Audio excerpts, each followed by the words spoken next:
Hi, hello, very good morning. Once again, very good morning and welcome all of you. ఈరోజు ఈ video చేయడానికి important reason ఏమిటంటే మన day to day లైఫ్లో ఒక ఇంపార్టెంట్ యాక్టివిటీస్ మనం చూస్తూ ఉంటాం.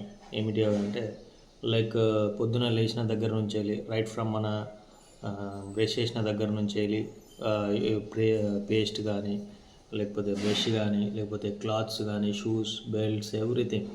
సో మనం everything will be purchasing from others. అంటే ప్రతి ఒక్క వస్తువుని మనం ఎవరో ఒక దగ్గర ఏదో ఒక షాప్ నుండి వెళ్ళి పర్చేస్ చేస్తూ ఉంటాం.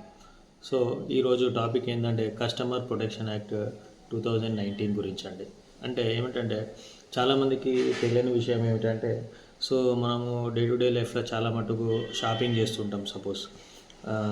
సపోజ్ ఏదైనా షాపింగ్ చేసిన వెంటనే మనము ఇంటికి వచ్చిన తర్వాత అది మనకు ఫిట్గా లేదనో లేకపోతే ఏదో సమ్ డ్యామేజ్ ఉందనో ఏదో మనము అక్కడ అబ్జర్వ్ చేయకుండా ఇంటికి వచ్చిన తర్వాత అబ్జర్వ్ చేసి మళ్ళీ వెంటనే మనము షాప్ అతని దగ్గరికి వెళ్ళిపోయి సరే ఇది మాకు సైజ్ ఫిట్ కావటం లేదు, లేదా నాకు ఈ కలర్ నచ్చలేదు, అదర్వైజ్ నాకు ఈ స్టిచ్చింగ్ డ్యామేజ్గా ఉంది అని చెప్పేసి మనం తీసుకెళ్తే వాళ్ళు ఏం చెప్తూ ఉంటారంటే, లేదండి మా దగ్గర ఎక్స్చేంజ్ పాలసీ లేదండి, మీరు ఇక్కడే చూసుకోవాలి, మా షాప్ పాలసీ ప్రకారం ఎక్స్చేంజ్ అనేది ఎలాంటివి ఏం లేవు అలా చెప్తూ ఉంటారు. అంటే ఒక క్లోత్స్ విషయం మాత్రమే కాదు, ఎనీ అదర్ థింగ్, ఏ విషయమైనా సరే. ఇక్కడ మనకు in the interest of public నేను ఒక విషయం చెప్పదలుచుకున్నాం ఏంటంటే, ఇట్లా ప్రతి ఒక్క షాపుకు ప్రతి ఒక్క ఐటెంకు కానీ ఆర్టికల్కి కానీ వాళ్ళకంటూ సపరేట్గా ఒక పాలసీ అనేది ఏమీ ఉండదు. ఓకే, ఏ షాప్ అయినా సరే, ఏ వస్తువు అయినా సరే, ఎవరైనా ఏదైనా వస్తువు ఒక కస్టమర్కి అమ్మాడు అంటే వాళ్ళందరూ కూడా కస్టమర్ ప్రొటెక్షన్ యాక్ట్ 2019 వాళ్ళు ఇచ్చిన గైడ్లైన్స్ ప్రకారం, వాళ్ళు ఇచ్చిన రూల్స్ అండ్ రెగ్యులేషన్స్ని ఖచ్చితంగా ఫాలో అవ్వాల్సిందే.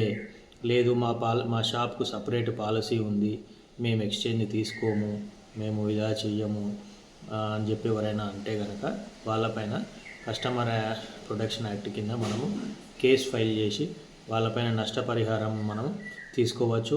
ప్లస్ మనకు ఒక ఏమైతే ఖర్చులైనాయో అవన్నీ కూడా వాళ్ళతోటి మనము పొందవచ్చు.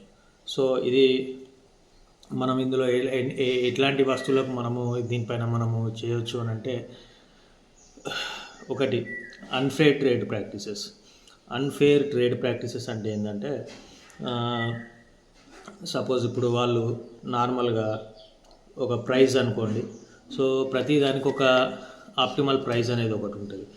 ఎంఆర్పి కంటే ఎక్కువ ధర అమ్మడం కానీ, లేకపోతే వాళ్ళకు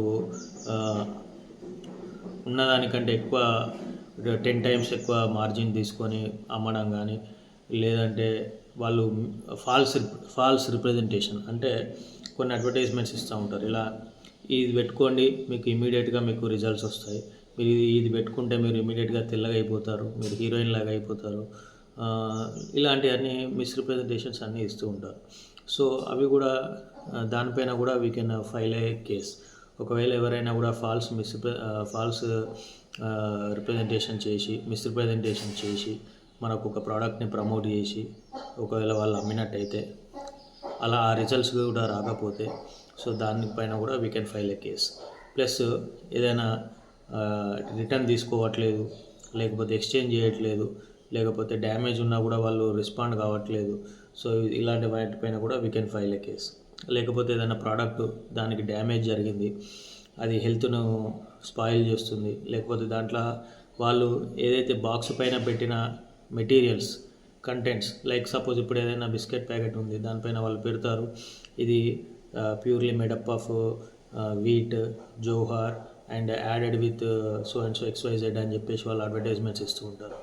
బట్ యాక్చువల్లీ అందులో ఉన్నాయా లేదా అనేది దే హ్యావ్ టు మెన్షన్, ఎంత క్వాంటిటీ ఉందని they have to mention in the box కంటెంట్స్లో మెన్షన్ చేయాలి. దాన్ని కూడా వాళ్ళు అడ్వర్టైజ్మెంట్లో మిస్ప్రజెంటేషన్ చేస్తూ ఉంటారు. అందులో ఉన్నది 10% ఉంటుంది, కానీ వీళ్ళు చెప్పడం మాత్రం 100% చెప్తూ ఉంటారు.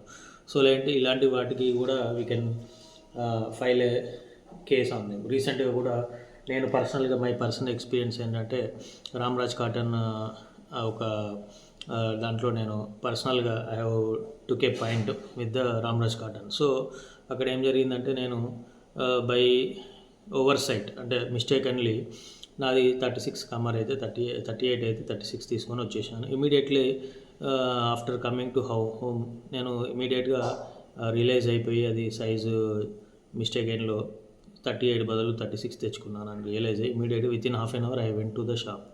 అండ్ దీస్ పీపుల్ వాళ్ళు ఏం చేశారు, నో మేము ఇది తీసుకోమండి, రిటర్న్ తీసుకోము, మా షాప్ పాలసీ ఇది కాదు అని చెప్పేసి వాళ్ళు ఆర్గ్యుమెంట్ దిగారు. సో ఇమీడియట్గా నేను వాళ్ళకి ఏం చేశానంటే I have send them a legal notice and further ఏం చేశాను, I have filed a customer protection act రిడ్రెసల్లో ఒక కేసు ఫైల్ చేశాను.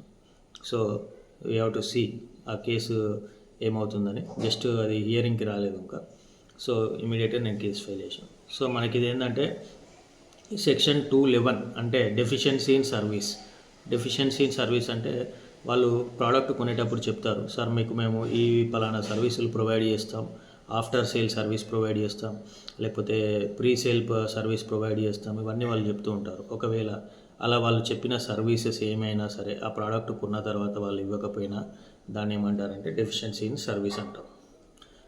ఓకే, లైక్ కొంతమంది ఏమంటారు, సార్ ఇది 5 years వారంటీ ఉంది, ఇది 2 years వారంటీ ఉంది, లేకపోతే గ్యారంటీ ఉంది ఇన్ని ఇయర్స్ అని చెప్తారు ఇప్పుడు మన ప్రోడక్ట్ కొనేటప్పుడు. లేదంటే సార్ ఇది 0 మెయింటెనెన్స్, సార్ మేము మీకు ఫ్రీగా ఈ సర్వీస్ ప్రొవైడ్ చేస్తాం ఇన్ని సంవత్సరాల మటుకు ఇలా చెప్తూ ఉంటారు. సో ఎవరైనా కూడా అలా మిస్రిప్రజెంటేషన్ సర్వీస్ మేము చెప్తామని చెప్పేసి వాళ్ళు చేయకపోతే కూడా